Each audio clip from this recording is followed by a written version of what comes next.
250 megawatt വൈദ്യുതി പുറത്തുനിന്ന് അധികം വാങ്ങാൻ KSEBിക്ക് അനുമതി കിട്ടിയെങ്കിലും ചാർജ് വർധനയെന്ന വലിയ ആശങ്ക കൂടി നിലനിൽക്കുന്നുണ്ട്.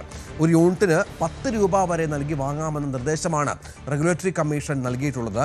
നിലവിലെ സ്ലാബുകളിൽ മാറ്റം വരുത്തേണ്ടി വരുന്ന സാഹചര്യമുണ്ടായത് കറണ്ട് ബില്ല് ഇരട്ടടിയാകുമെന്നത് ഉറപ്പാണ്. സാരംഗ് പങ്കുവെക്കുന്നു വിവരങ്ങൾ. സാരംഗ്, കഴിഞ്ഞ ദിവസമൊക്കെ കേരളത്തിൽ റെക്കോർഡ് വൈദ്യുതി ഉപയോഗമാണ്. കേരളത്തിൽ മാത്രമല്ല, രാജ്യമൊട്ടാകെ വൈദ്യുതി ഉപയോഗത്തിൽ കാര്യമായ വർധനവ് സംഭവിച്ചിട്ടുണ്ട്. പക്ഷേ കേരളത്തിൽ നിരവധി പ്രതിസന്ധികളുണ്ട്. നമ്മുടെ ഡാമുകളിലെ ജലനിരപ്പിൻ്റെ പ്രശ്നം ഒരു പ്രധാനമാണ്. കൂടുതൽ ഡാമുകളിൽ നിന്ന് വൈദ്യുതി ഉൽപ്പാദിപ്പിക്കുക എന്നുള്ളത് ഇപ്പോൾ പ്രായോഗികമല്ല. 30% മാത്രമാണ് വെള്ളമുള്ളത് എന്ന കണക്കുണ്ട്. മറുവശത്താകട്ടെ കൂടിയ വിലയ്ക്ക് വൈദ്യുതി വാങ്ങേണ്ട അവസ്ഥയുണ്ടാകും.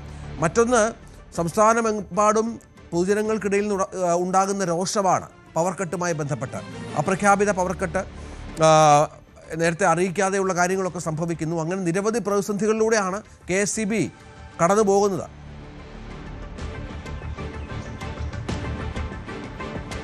തീർച്ചയായും രഞ്ജിത്ത്, നമ്മുടെ സംസ്ഥാനത്തിൻ്റെ വലിയൊരു പ്രതിസന്ധി എന്ന് പറയുന്നത് ഒരു ദിനം ആവശ്യമായ വൈദ്യുതിയുടെ വെറും 30% വരെ, ഏകദേശം ഒരു 20%-നും 30%-നും ഇടയിൽ മാത്രമുള്ള വൈദ്യുതിയാണ് കേരളത്തിൽ ഉൽപ്പാദിപ്പിക്കുന്നത്. ബാക്കി മുഴുവൻ പുറമേ നിന്നും വാങ്ങുന്നതാണ്. അപ്പോൾ ഇങ്ങനെ ഒരു സംസ്ഥാനത്ത്, അതായത് പുറമേ നിന്നും വൈദ്യുതി കൂടുതലായി എത്തിക്കുന്ന സംസ്ഥാനത്ത് ഈ ഒരു ഉപഭോഗം വലിയ രീതിയിൽ വർദ്ധിക്കുമ്പോൾ അത് വലിയ പ്രതിസന്ധി ഉണ്ടാക്കും. മാത്രമല്ല, റെക്കോർഡ് ഉപഭോഗം ഇത്തവണയാണ് ചരിത്രത്തിലാദ്യമായി ഏറ്റവും കൂടുതൽ ഉപഭോഗം. 2024 ഇതിന് മുൻപ് 11 കോടിയായിരുന്നു അന്ന് ഒരു ദിവസത്തെ 11 കോടി യൂണിറ്റ് ആയിരുന്നു ഒരു ദിവസത്തെ പ്രതിദിന റെക്കോർഡ് യൂണിറ്റ് ഉപഭോഗം. ഇത്തവണ അത് 11 കോടിയും കടന്ന് ഇത്തവണ ആ ഒരു റെക്കോർഡ് ഭേദിച്ചിരുന്നു.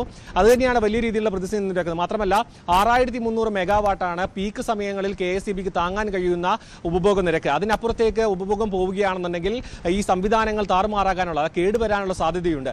അങ്ങനെയുള്ള സാധ്യത കണക്കിലെടുത്തുകൊണ്ടാണ് ഇപ്പോൾ KSEB പീക്ക് സമയങ്ങളിൽ വൈദ്യുതി നിയന്ത്രണം ഏർപ്പെടുത്തിയിരിക്കുന്നത്. ഇത് കൃത്യമായ ഒരു നിർദ്ദേശപ്രകാരമോ അല്ലെങ്കിൽ ഒരു ഔദ്യോഗികമായ അറിയിപ്പ് ലഭിച്ചതിനെ തുടർന്നല്ല ഈ ഒരു വൈദ്യുതി നിയന്ത്രണം വരുന്നതെന്നാണ് ഇപ്പോൾ KSEB ഉദ്യോഗസ്ഥരടക്കം പ്രതികരിക്കുന്നത്. കാരണം താങ്ങാനായി കഴിയുന്നതിനേക്കാൾ അപ്പുറത്തേക്ക് ലോഡ് വരുമ്പോൾ ഈ സംവിധാനങ്ങൾ തകർന്നു പോകാതിരിക്കാൻ വേണ്ടി വൈദ്യുതി നിയന്ത്രണം ഏർപ്പെടുത്തുന്നു. അത് ലോഡ് ഷെഡിംഗ് ആയിട്ട് കണക്കാക്കേണ്ട എന്നടക്കമായിരുന്നു വിശദീകരണം വന്നിരിക്കുന്നത്. പക്ഷേ അതിനപ്പുറത്തേക്ക് ഇതൊരു പ്രതിസന്ധി സത്യമാണ് എന്ന കാര്യം തീർച്ചയാണ്. കാരണം ഈ ഒരു പ്രശ്നം കുറച്ച് ദിവസങ്ങളായി, കുറച്ച് ആഴ്ചകളായി നിലനിൽക്കുന്നുമുണ്ട്. കാരണം വലിയ ചൂട് നിലനിൽക്കുന്നു.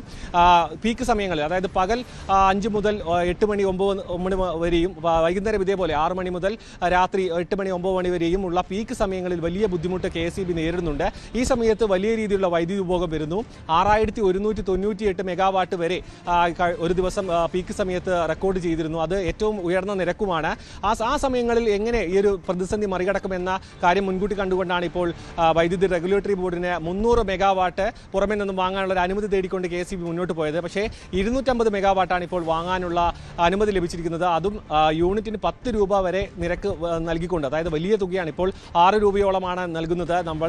അപ്പോൾ 10 രൂപയ്ക്ക് പുറമേ നിന്നും വൈദ്യുതി വാങ്ങുമ്പോൾ അത് ജനങ്ങൾക്ക് എത്രത്തോളം പ്രഹരമുണ്ടാക്കും, വൈദ്യുതി നിരക്ക് എത്രത്തോളം കൂട്ടേണ്ടി വരുമെന്നടക്കമുള്ള വലിയ ചോദ്യങ്ങൾ നിലനിൽക്കുന്നു. ഒരു ഭാഗത്ത് ചൂടും മറ്റൊരു ഭാഗത്ത് ചൂടുമായി ബന്ധപ്പെട്ട് അനൗദ്യോഗികമായി വന്നിരിക്കുന്ന ഈ ലോഡ് ഷെഡിങ്ങും അതിനൊപ്പം തന്നെ നിരക്ക് കൂട്ടാനുള്ളൊരു സാഹചര്യം നിലനിൽക്കുന്നതോടുകൂടി പൊതുജനങ്ങളുടെ രോഷം KSEBിക്കെതിരെ ഉയരാനുള്ളൊരു സാധ്യതയുമുണ്ട്. അതിനൊപ്പം തന്നെ സർക്കാരിൻ്റെ വലിയൊരു PR വർക്ക് അടക്കം നടന്നതാണ്. 10 വർഷത്തോളം ലോഡ് ഷെഡിംഗ് അടക്കം ഉണ്ടായിരുന്നില്ല.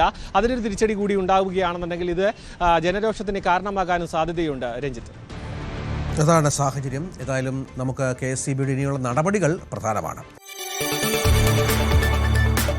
കൂടുതൽ വാർത്തകൾക്ക് News 18 Keralam YouTube channel subscribe ചെയ്യുക.